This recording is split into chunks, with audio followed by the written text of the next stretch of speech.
Bismillahirrohmanirrohim. Assalamualaikum warahmatullahi wabarakatuh. Perkenalkan, nama saya Fitria Amelia dengan NIM 7020012111110. Di sini saya akan mempresentasikan materi tentang integrasi metabolisme. Senyawa apa saja yang dapat menghasilkan energi atau sebagai sumber energi? Metabolisme makronutrisi dapat didefinisikan sebagai sirkulasi senyawa yang diambil dari jaringan untuk memproduksi energi.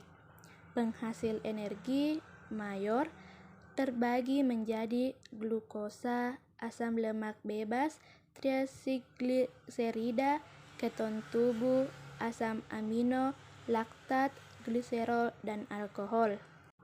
Bagaimana rumus perubahan energi yang disimpan dalam tubuh?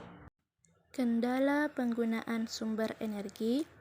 Pengaturan penyerapan dan metabolisme gizi adalah dasar untuk penyesuaian pada makhluk hidup. Makanan berlebih akan menyebabkan kelebihan kalori dari energi yang dibutuhkan disimpan sebagai glikogen dan triasilgliserol. Ketika makanan tidak tersedia, energi yang tersimpan digunakan untuk kebutuhan saat ini.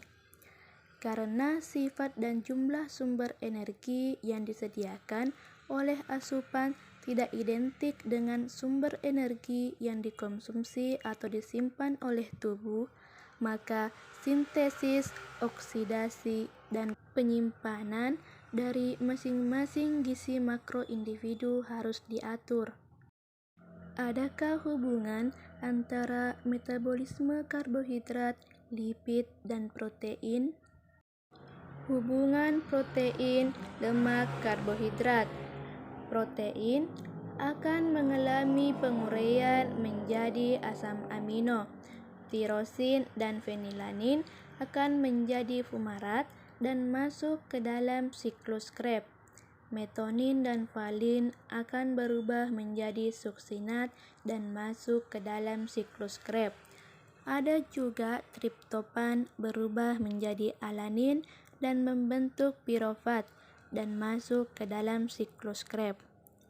Karbohidrat diubah menjadi glukosa akan mengalami proses glikolisis yang dimana sebelum terbentuknya pirofat akan dibentuk senyawa yang bernama gliseraldehid fosfat dan membentuk pirofat. Dari pirofat akan diubah menjadi asetil CoA, selanjutnya akan melewati siklus Krebs dan membentuk ATP. Lemak apabila dipecah akan menjadi dua jenis, gliserol dan asam lemak. Gliserol akan dipecah lagi sehingga menghasilkan gliseraldehid fosfat, sehingga otomatis gliserol akan masuk ke dalam proses glikolisis. Dan sedangkan asam lemak harus mengalami beta oksidasi, kemudian menjadi asetil CoA, kemudian langsung membentuk dan siklus Krebs dan membentuk ATP. Bagaimana proses metabolisme karbohidrat di hati? Bagaimana proses metabolisme protein di hati?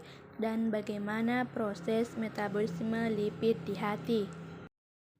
Proses metabolisme karbohidrat di hati. Liver glikogen, glukosa fosfat di dalam hati akan mengalami proses glikosis dan membentuk pirofat, kemudian membentuk asetil CoA, di mana asetil CoA dapat menghasilkan kolesterol asam lemak. Dari asetil CoA menuju ke siklus Krebs dan menghasilkan energi atau ATP. Proses metabolisme protein.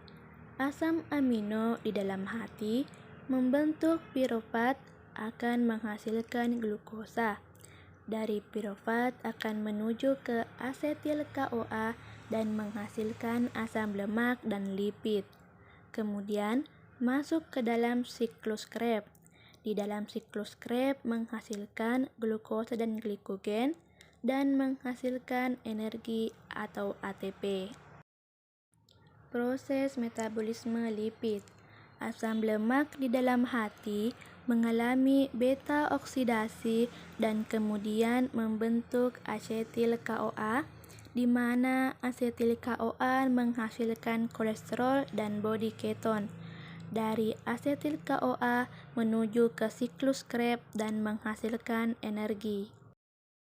Metabolisme spesifik jaringan selama siklus makan cepat. Metabolisme jaringan spesifik makronutrisi. Perbedaan jaringan, perbedaan karakteristik pola penggunaan, penyimpanan, dan pengeluaran makronutrisi. Sumber penghasil energi bagi tubuh. Endogen berasal dari jaringan baik dari cadangan di tubuh. Eksogen berasal dari diet. Penyimpanan sumber energi dalam tubuh atau glikogen atau triasilgliserol. Metabolisme sumber energi lainnya, laktat atau keton tubuh. Untuk karbohidrat terbatas hingga 350 gram pada orang dewasa dan triasilgliserol bisa jadi melebihi batas. Siklus makan puasa atau metabolisme khusus jaringan selama siklus fast. 1. The feed state, keadaan di mana makan yang berlangsung sekitar 3 jam setelah makanan tertelan. 2. The post-absorptive or early fasting state, keadaan awal puasa yang terjadi sekitar 3 jam sampai 18 jam. 3. The fasting state, keadaan puasa yang berlangsung kira-kira 18 jam sampai 2 hari. 4. The starvation state or long-term fast, keadaan kelaparan atau puasa jangka panjang yang berlangsung selama beberapa minggu. Fase postabsorptif atau fasting glucose homeostatis. Setelah nutrisi dalam makanan telah diserap, tubuh bertumpu pada sumber-sumber endogen untuk energi. Otak membutuhkan sekitar 120 gram glukosa per hari dan jaringan glikolitik akan menggunakan lagi 50-60 gram. Kadar glukosa darah harus dipertahankan untuk memungkinkan fungsi otak sehingga tubuh merespon dengan cara yang terkoordinasi dan jaringan khusus untuk mengatur penyediaan dan pemanfaatan bahan bakar.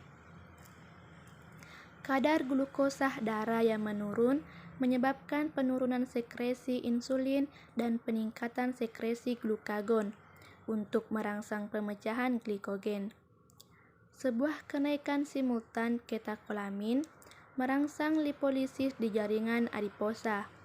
Efek gabungan dari penurunan insulin dan peningkatan kenaikan katekolamin mengakibatkan kenaikan tingkat asam lemak bebas dalam sirkulasi, seperti pada gambar berikut.